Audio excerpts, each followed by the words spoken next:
Thank you, Tony, and thanks for the invitation. It's really great to be here. I'm a hospital pharmacist and a clinical pharmacologist, so I focus on pharmacokinetics and dynamics. I have decided to touch upon several drugs briefly and not going into depth on a single drug. This is what we have right now, and you saw it on my slide. There's New Hope, not a new William Hope, because there's only one, but New Hope in terms of new drugs coming to the market. And I'm going to show you briefly, and I hope to get some help from experts who've done some studies, William, Johan, and others, when there's specific questions that I cannot address. Here's the drugs that I wanted to discuss with you in red, bold, and you see the classes they belong to. So you see that we get new drugs that belong to existing classes, but we also get new entities. And there's much more on the lower bottom of the slide. You see the new products, and we're also repurposing old drugs, such as the antipsychotic drug sertraline. We have host-directed therapies. Yesterday we learned a lot about monoclonal antibodies. But I'm going to limit myself, also because of time, to the drugs listed here in red. In the past, we've been focusing on the cell membrane and the cell wall as a target for treating fungal diseases. And it's good to see also here in this very nice overview. So if I go too fast or you lose track of me, then this is a nice paper because it provides an overview of all the drugs that are coming to the market. This is very recently published. And it also shows you the new targets that we are focusing on that will help us combat these fungal infections. So why do we need new antifungal drugs? And I could come up with a variety of reasons. Obviously, the burden of disease is still high, very high, and I get the impression with also the targeted therapies that what we heard in this morning's session, the invasive fungal diseases is actually increasing. Also, the drugs that I've been able to work with are fairly toxic. So we see a lot of hepatotoxicity, we see renal toxicity, we see a lot of side effects, and we could actually do with drugs that are less toxic. Resistance is becoming a problem, susceptibility of less common molds, such as Fusarium, Scedosporium, Mucor, and also we are treating more and more patients at home. So we need to have good oral step-down therapies, and there's specifically a lack in the echinocandin field and the amphotericin B field. So to start off with the first one, we need drugs with fewer side effects. And the first drug that I wanted to discuss is isovuconazole. Isovuconazole is already licensed. We already have experience, at least in Nijmegen, through an international compassionate use program. We use it in pediatric patients as well as in adult patients. And this is a drug that's available as both an intravenous as an oral agent. It's rapidly hydrolyzed by esterases where it cleaves. I don't have a pointer, do I? No. Where it cleaves the red part, and you have the active entity, which is isovuconazole. It's formulated without a cyclodextrin, not that I think that is worrisome, but there's a lot of debate on the cyclodextrin co-formulation in other azole compounds. The smallest oral formulation is a 100 milligram capsule, and it's quite a big capsule, so it's difficult to swallow, but we've opened it up and we gave it through the nasogastric tube, and we saw perfect oral bioavailability. So I can confirm from my own experience that it does get absorbed even if you open the capsules. Like all the other azoles, we do need a loading dose of isovuconazole. It has a very long terminal half-life of about 100 to 150 hours. So obviously, if you give a loading dose, you achieve your target concentrations much faster. And this is depicted here in the blue line, that if you give it 3 times daily on day 1 and 2, followed by once daily, you have an immediate increase in your exposure, and then end up between the 2 and the 4 milligram that we target now for average exposure in our adult and pediatric population. The studies that have been done, I wanted to highlight specifically the first one, the 104 study, which has been conducted by Johan Martens. But I also wanted to point out that there's a study that investigated the effect of isovuconazole against mucor, and Bart-Jan Kulberg has presented the data on isovuconazole versus caspofungin. This latter study failed to demonstrate the benefits of isovuconazole and showed that echinocandins actually perform better. But I wanted to focus on the first one, Briefly, and this is the intention to treat and the modified intention to treat outcome of the isovuconazole, and Johan can tell you much more about that, but what I learned from it is that it performs equally well as does voriconazole. But what about the side effects then? Do we have a drug that might be safer than voriconazole? Because we all know, and we experience that on a daily basis, that voriconazole is quite hepatotoxic. It has central nervous side effects. And here you see the cumulative incidence of side effects, treatment emergent side effects of voriconazole versus isovuconazole. And you see a clear distinct difference between the two drugs, with isovuconazole having less adverse events. And if we specifically look at the liver, there we see a tremendous difference between voriconazole and isovuconazole. And I look really much forward to having more data on the daily clinical use of isovuconazole in relation to this hepatotoxicity. But it appears that compared to voriconazole, at least, the liver is much more spared in terms of elevations of transaminases and other parameters. What I also wanted to note is that for isovuconazole, this is the only azole drug that has a QTC shortening rather than a QTC prolongation, so it differs from the other azoles. It's not that I want to use it as an antidote when you have QTC prolongation, but it's quite interesting to see that this drug behaves differently. Also, what I think, we've been doing a lot of research on drug-drug interactions. This is a favorable drug in the class of azoles. Mind you that all the azoles have drug interactions, including isovuconazole, but I think the extent of the interactions for isovuconazole is favorable compared to at least voriconazole. So what are the future interests for me? I think it's a nice alternative to voriconazole, but knowing now that the price of voriconazole has dropped to 10% of the original price in the Netherlands, and the high price of isovuconazole, what cost do we want to accept to prevent this toxicity? We do need long-term safety data, and we need more information, I think, on sanctuary site infections. The pediatric plans are going to present it at ECCMID.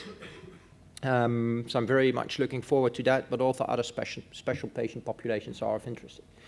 And there's no research that I know on prophylaxis, and I see you on confirming that. So I'm not sure whether the company is going to invest in that. Then we have a new class of drugs. There's new targets, and I think that's a way forward. Paul Verwey from Nijmegen, and recently also a nice review in the Lancet Infectious Disease by the UK group, has shown us that there's reported azole resistance throughout the world, and specifically Europe is a region where we see it a lot. And if we look at the Netherlands, we now have rates, and this has gone up last year, between 15 to 20% of azole resistant, and that poses us with a problem. We now started using, and Nicole highlighted that in her talk, combination therapy in the Netherlands where you have unknown susceptibility of your pathogens. So we use a combination of an azole plus amphotericin B, liposomal amphotericin B, as first-line treatment in the Netherlands. So we do need other drugs, and this is one of the classes that is new. It's an orotamide antifungal drug manufactured by F2G here in the UK, and what it does, it inhibits the dihydroorotate dihydrogenase, and it's more easy for me to pronounce in Dutch than in English, but I hope I managed. And this interferes with the pyrimidine synthesis, and that in itself has an effect, as you can see, on DNA and RNA synthesis, cell wall, and the phospholipid synthesis. Humans also have this enzyme, but the affinity for this enzyme in humans is a lot less pronounced than for the fungus. When we look at the susceptibility profiles of the Aspergillus, there's 4 species listed here on the left side, with the upper one being the Aspergillus fumigatus. We see low MIC across all 4 species, common species, and as a comparator I have listed the itraconazole, posa, and amphotericin B next to it. So also for the drugs that have been tested resistant to azole, so far as I know, the 1318 compound shows low MICs, and that offers an opportunity. How does it work against other fungi? You see that the MICs are very low for Scedosporium. You get mixed results for Fusarium, and it doesn't work for Candida and Mucor species. So for those who have a hematology patient with a yeast infection, you still need to give fluconazole or an echinocandin next to the 1318 if you're going to use it.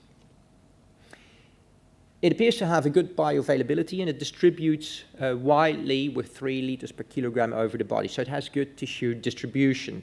And the doses that have been translated from Williams's group from the preclinical work to the clinical group, to the clinical situation are listed here.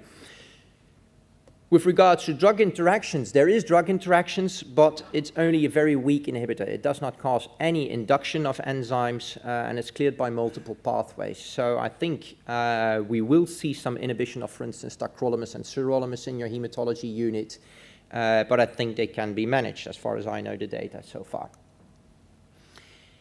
In terms of how should we use it? This drug has been tested again by the group of William in a murine and a rabbit model, and they tested it against fumigatus and flavus, and derived that this is a time-dependent acting drug. So it's similar like the beta-lactams, where you want to have a certain period over your time, your drug concentration is high enough.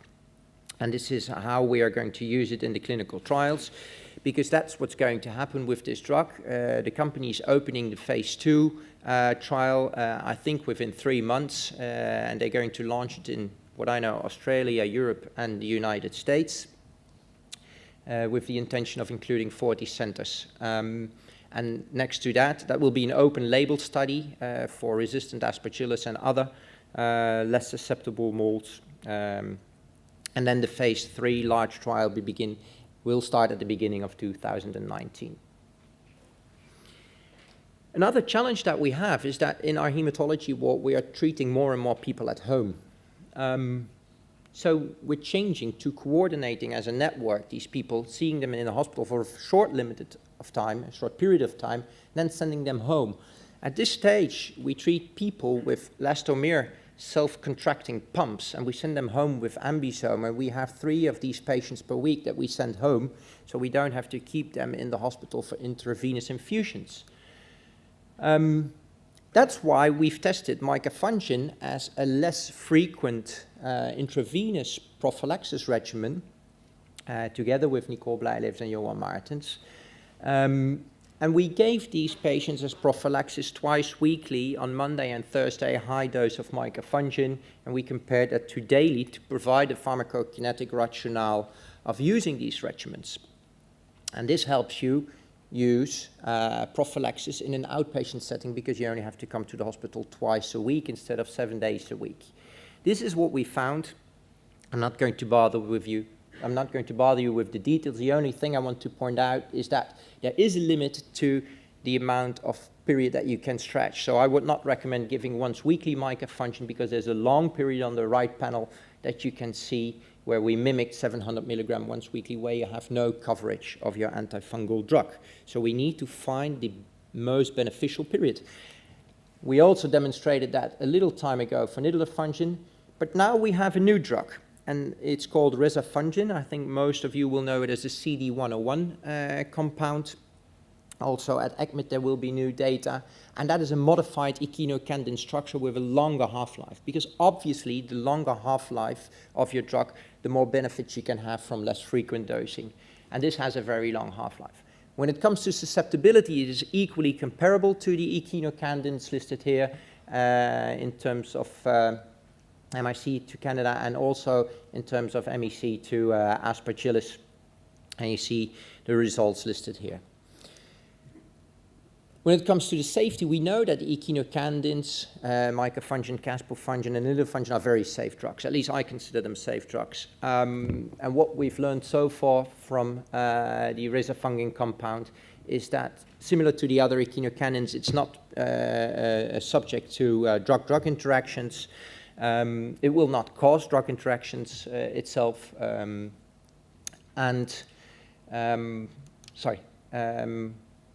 For the safety, I do not know the data, so I have to rely on others knowing it here in this room.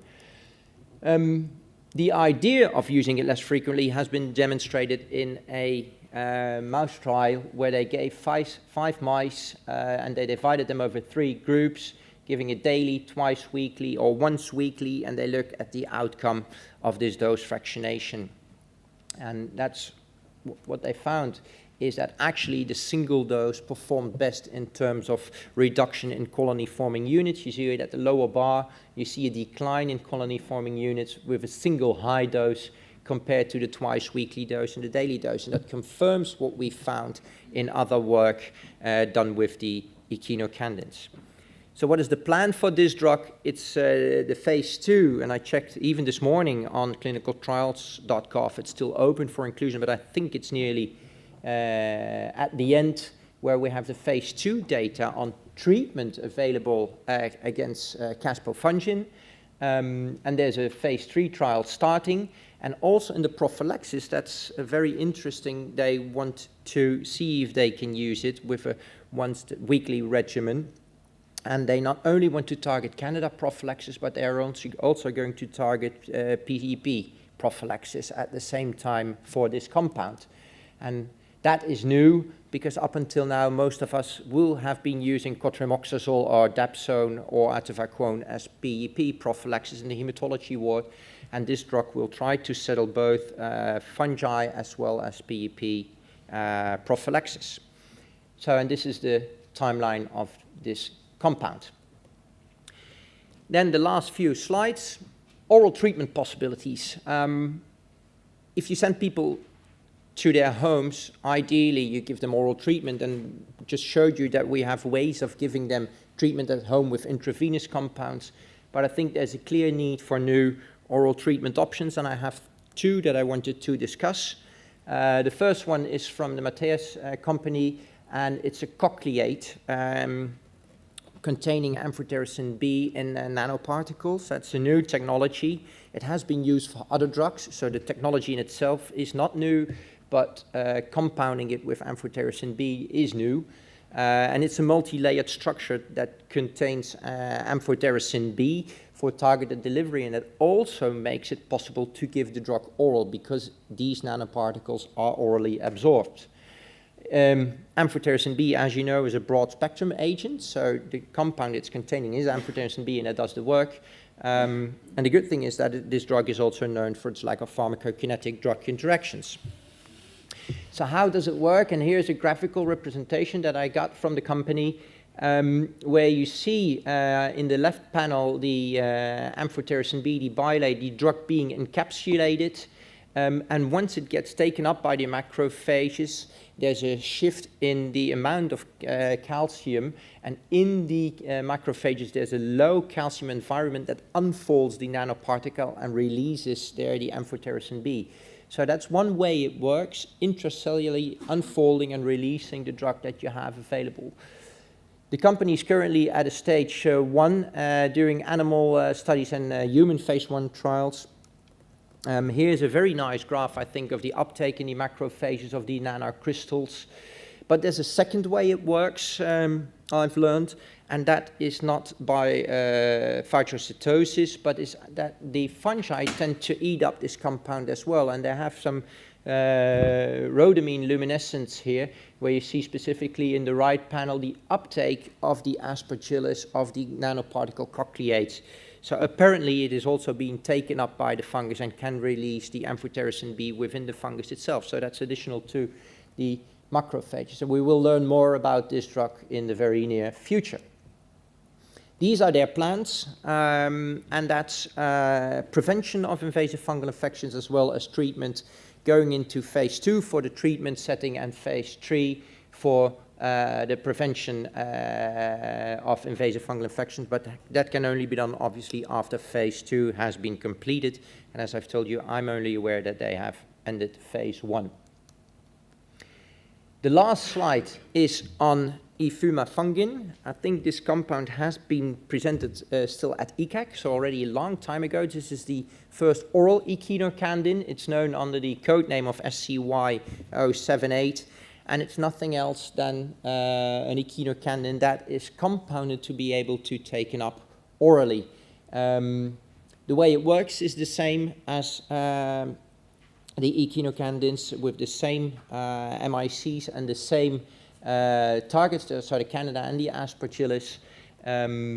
it has good drug distribution, also comparable to the drugs that we know, and phase 1 and 2 have shown good tolerability and good pharmacokinetics at once daily dosing. I do want to discuss with you where do we see a market for oral echinocandins, and how are we going to use that, but I'd love to hear that from you. So at all, we do have some new hope. We have new targets. There still is, to my opinion, significant unmet medical need with regards to reducing toxicity. The emergence of resistance is really scaring, but that is a One Health problem, I think, moreover, that has been discussed already yesterday. Drug interactions pose a problem, and I hope that with some new drugs we can actually also improve on that level. So within the next 3 to 4 years, I think some of these drugs may come to the market and become available, and some are available as early access program for that very special patient that you need to treat and have no options for. And I do want to take the last 5 minutes to make a bit of commercial presentation. Over the past year, we've been working together with Paul Verwey and Frank van der Veerdonk, the microbiology and infectious disease doctor, and we've set up a online consulting platform for clinicians to discuss their patients. I think the three of us, but also the other colleagues in the Radboud, we sit down every week, and by video conference we try to help people manage on their, with their individual challenges, so be it pharmacological, be it mycological or infectious diseases. And if you want, you can actually take benefit of this, so we are open for people who want to discuss their patients, and I think working together there as a team dramatically helps bringing forward new technologies also to the clinical ward. Thanks very much.